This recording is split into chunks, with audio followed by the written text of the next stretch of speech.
I started this relationship looking for reasons to like him, but I ended it fighting against all the reasons that I hated him. I have so many people tell me this. They spend years wondering, what's wrong with me? Why can't I just focus on the good? There is good that's there. Why can't I just stay focused on that and move on?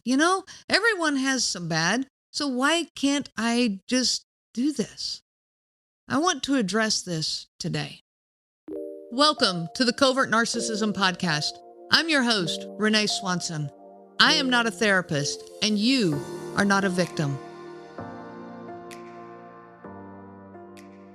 The beginning of the relationship that I had, and so many people that I work with had, you're looking for reasons to like them. I wanted the relationship. Not only that, I wanted a marriage and a family. So when I found somebody that I could connect with, and the beginning sure started good, I looked for reasons to like him. I wasn't looking for red flags. I was only focused on the green ones. In fact, I didn't even know what red flags were. So I really entered this relationship very naive. And of course, I found green flags. If you're looking for them, you'll find them. He wanted to spend time with me. He liked me. He was attentive to my needs and desires. He liked the same things I liked. He was fun to be with. The beginning of the relationship was great. And I really enjoyed this. And I often have people ask me, when was the first time that you saw the narcissistic anger or the narcissistic rage? And if you've listened to my podcast, you've heard the story. It was the toothpaste story, all right? It's when we're on family vacation and he came out of the bathroom and he had toothpaste on his mouth, and I told him he had toothpaste on his mouth, and this anger came out that I didn't understand. It was a very just rageful answer. It was very short and quick, and it was over, but it was very shocking. We had been married for 1 year, and I remember kind of thinking, where did that come from? Well, of course, I tell this story to people who don't understand covert narcissism, and their answer is everyone has, moments of being angry. Everyone, has that. And yes, everyone has narcissistic tendencies. Everyone has anger responses or moments of sharpness. Yes, I can get on board with that. But here's the piece that gets missed. Everyone also has empathetic tendencies. Okay, everyone has those moments of feeling bad, of wanting to reconcile, of apologizing and taking ownership, of vulnerability. Everyone has this, except not covert narcissists. They don't. So when somebody comes to you and says, well, everyone has narcissistic tendencies, you can agree with them. You say, yes, that is true. But the piece that's missing is that everyone also has empathetic tendencies. People that are healthy and balanced and grounded. And, I hesitate to say the word normal, but let's just say the word, workable. This is a workable relationship and a person that's, got some mutual balance here. So when he came back later after the toothpaste incident, and he came back and approached it with me and just said, am I in trouble? And at the moment, that was a little bit endearing. It felt like a little bit of ownership. And I told him that I really didn't understand why he had responded with so much anger. And I was recently telling this story in, the group sessions that I run. And for those out there listening, if you are looking for a place, to get some help with all of this, I do offer a healing program that's group sessions or individual sessions, and it's incredibly powerful. But someone in the group recently said to me, I bet at that point he just exploded in anger. And I thought, no, actually he didn't. It wasn't that. The response actually was more on the gentle side. If he had exploded in anger there, maybe I would have even seen things differently or more clearly. But his answer seemed more genuine and vulnerable than that. He answered with, I'm just really sensitive to someone criticizing me, and you really could have said it nicer. Maybe a good morning hug first would have gone over a little bit better. I had looked to be a little more self-reflective when he said, I'm just really sensitive, and I kind of got on board with that. There wasn't an apology, but it was enough to actually throw the responsibility back on me, but in a really subtle way. Because you said he said these things gently to me. And so what I heard were all the different ways that I could interact with him better. I had no idea that actually internally I was accepting the blame for the situation. I didn't realize that. It just was so subtle, but it began this path. It kind of, in essence, set the stage for me to then take the blame or to take the responsibility for making things work better. It set the stage for, me to look for all the ways I could talk to him better so that we could avoid his anger. What I didn't see was the impact of his abrasiveness. I didn't see the lack of apology. I didn't see the stage being set for the angry outburst to be my fault. Can you remember the first time that stage was set for you? The first time that you started to take that responsibility and maybe kind of run with it? The first time that you started to change you in order to avoid the anger, working on different ways to say things better and all of this? There's nothing wrong with doing some of that in a relationship. Of course, I want to learn how to talk more gentle to my partner, but it set the stage for all of it to be my fault. I want to go into some scenarios here that you might relate with. Let's say, you're in the kitchen and you're cooking dinner and you make a tiny comment. I can't find the sugar. I must be out. Well, that's all it takes for their reactiveness to ignite. You never really do put things back where they belong. It's amazing you can find anything that you're looking for here. And you never replace anything that we run out of. So, we don't have half the stuff we need most of the time anyway. Well, the next day, what do? You make sure you go to the store. You make the list of all the things you're out of. Okay, sugar, milk, eggs, bread, cereal, potatoes, toothpaste, toilet paper, and so on. All the things.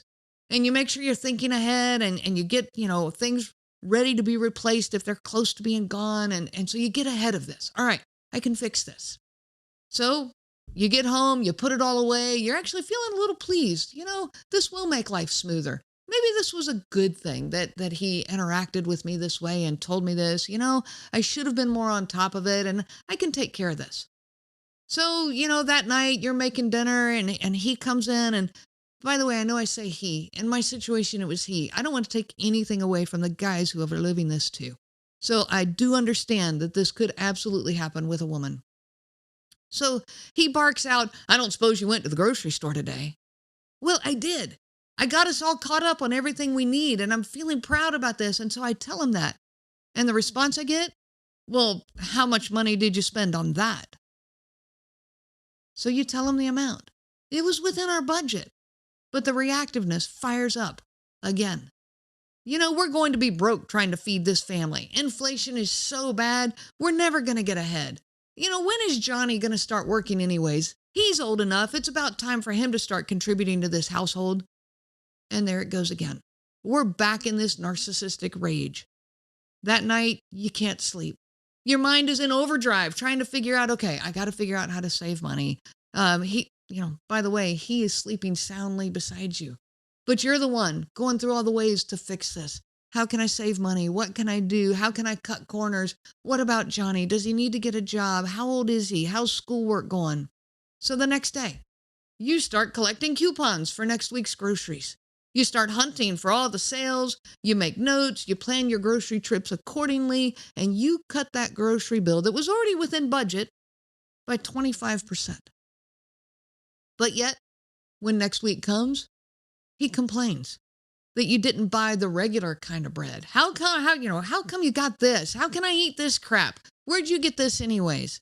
So you let him know, well, I was trying to cut corners and trying to work within a better budget. Well, this isn't the way we're going to do it. You're going to have to fix that. I can't believe you thought this would be okay. No grace. No, hey, thank you. I appreciate you trying to do that. I really would prefer the other bread. So maybe we can cut the corners somewhere else. No give, no empathetic tendencies. Now here comes the weekend. And he decides that he's going to cook lunch for you. Okay, awesome. Looking forward to that. Well, he's thumping around in the kitchen, starting to dig through the pantry, and then the yelling begins.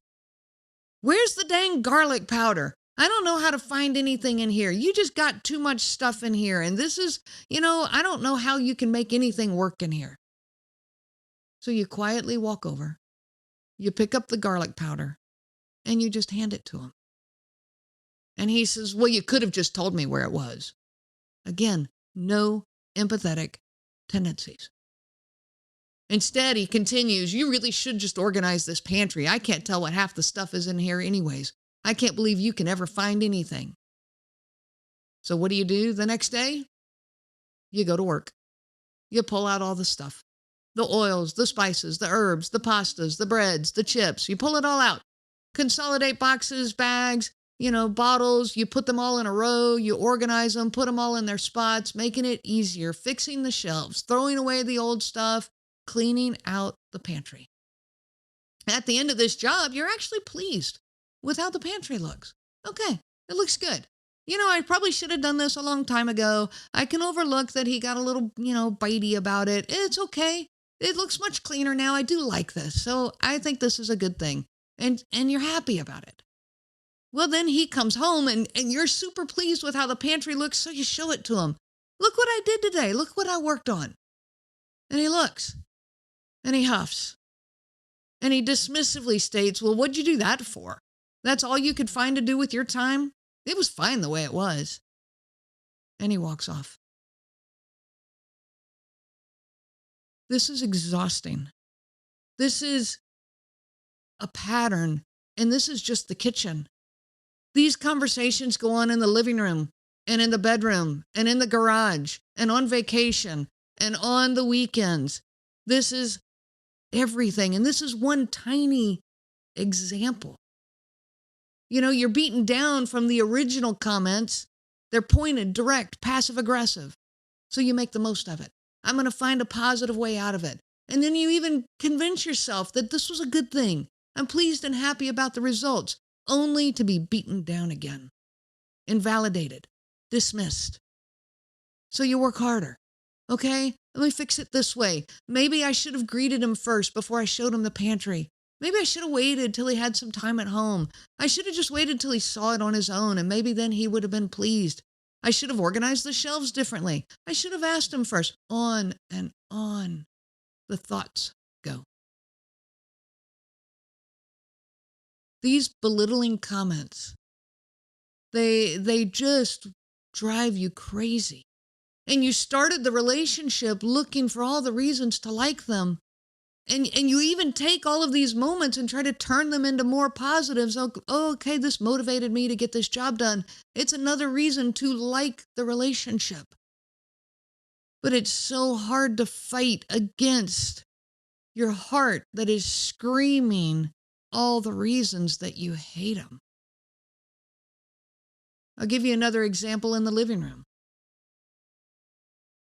The living room, the condition of the house, maybe it's getting a little messy. And so you get comments about, don't you ever clean this house? What do you do all day? I sure wish someone around here would dust. Never considering that they can help out. So you buckle down. You get to work. You spend the day cleaning up the living room, vacuuming, dusting, straightening, putting stuff away, and it looks great. But then they come home. They walk across the floor, your clean floor with their dirty shoes. They sit down, take off their shoes and socks, and just plop them right down there in the middle of the floor. Put the briefcase down in the middle of the floor, maybe open it up and some papers here, papers there. Open a bag of chips right there on the couch with some crumbs falling around. And later that night, you find the shoes and socks right where they left them. The briefcase is still there in the middle of the floor. The bag of chips, which maybe was on the coffee table left there, is now knocked off because the dog got into it. And there's crumbs everywhere. Well, the next morning, even though you spent that whole day cleaning the house, the next morning they get up and they complain about how messy the house is. And then as they're trying to get out the door, well, I can't find my shoes. I'm trying to leave for work and I can't find my shoes. And you know what? Nothing ever is clean up and organized around here. So in frustration, he runs over to grab his shoes, then he steps on a bag of chips and sharply says, well, would you at least pick the trash up around here? Never mind you that it's his trash. But what have you learned? You've learned to put his shoes and his briefcase by the door where he looks for them, even though he forgot to put them there. You learn to put his socks in the laundry.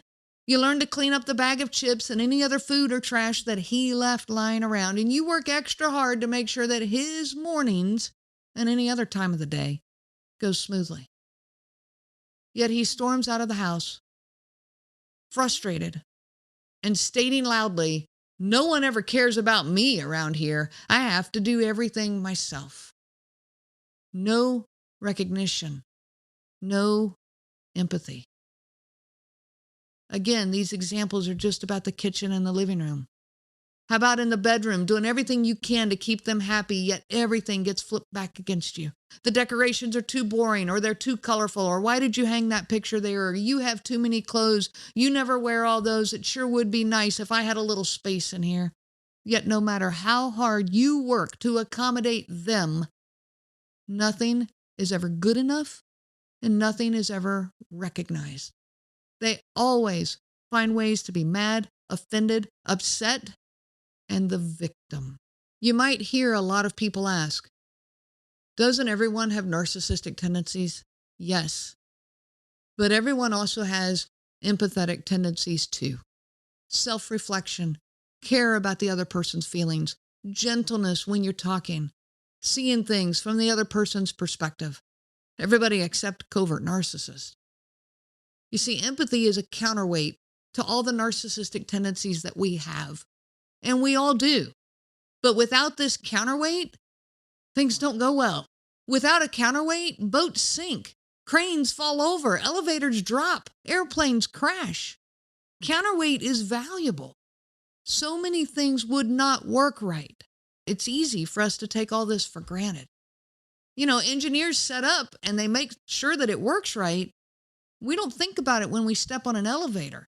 But we sure would notice if that counterweight stopped working. We would care a whole lot. There would be a lot of screaming. Well, that's what's going on with all the people that are screaming about narcissism right now. They don't have a counterweight. In the way these people are treating us, there is no counterweight. Think about it. If you stepped on an elevator and it worked right for 6 months, 3 years, 10 years, I don't care how long, but one day you step on that elevator and it bounces a little, causing a small trauma response inside of you. By the way, all trauma is something that activates your threat response and leaves an imprint inside of you. When you step on an elevator that gives you a little bit of a scare, that's going to leave an imprint. Now, let's say the elevator goes back to just magically working right. Nobody fixed anything. Are you going to trust it? And you step on the elevator and it seems to be working fine. All right, and this goes on for a while. But now one day you step on it and it drops a foot. Suddenly, that's going to cause a big trauma response inside of you. But then it goes back to magically working right. Again, no one fixed anything. You see, narcissism keeps showing up with no repair. There's no repairman coming to work on the situation. There's no effort being put in to fix this. Well, that elevator, I'm going to tell you right now, over time, you're going to quit using that elevator. Those stairs are going to look awfully appealing when that elevator keeps bouncing on you. You're going to get to the point that you will never step on that elevator again. Not only that elevator, but maybe no elevator. You don't trust it. How can you? This is what happens in a relationship with a covert narcissist. The trust is gone because there's no repair. There's no counterweight. There's no balance. There's no empathy. So when you enter this relationship and you're looking for all the reasons to like this person, but you find yourself fighting against all the reasons that you hate them, there's nothing wrong with you. You need to look at this. Yes, you're not perfect. And yes, you have mistakes and things you could do better, but you have counterweight. You have empathy, but you're not getting any of that in return. So I tell you right now, drop the self-judgment and trust the compassion and empathy that's in your heart. I wish you so much peace on your journey of healing. You have been listening to the Covert Narcissism podcast. If you are struggling with covert narcissism in your life, I help people to heal from covert narcissistic abuse. If you are struggling with the isolation, the self-doubt, and the obsessive thinking, then this is the program for you. I offer both group and individual options. This is live, personalized coaching that is specific to covert narcissism. Reach out to me anytime. You can find me at my website, covertnarcissism.com. I'm not a therapist and you are not a victim. I am a coach and you are a survivor. I wish you so much peace on your journey of healing. The information provided by Renee Swanson and the Covert Narcissism podcast is for educational purposes only and is not to be used for diagnosis purposes and not intended to be a substitute for clinical care. Please consult a healthcare provider for guidance specific to your case. This material discusses narcissism in general. It does not claim that any specific person has narcissism and should not be used to refer to any specific person as having narcissism. Permission is not granted to link to or repost this material to support an allegation or a claim that any specific person is a narcissist. That would be an unauthorized misuse of the material and information provided.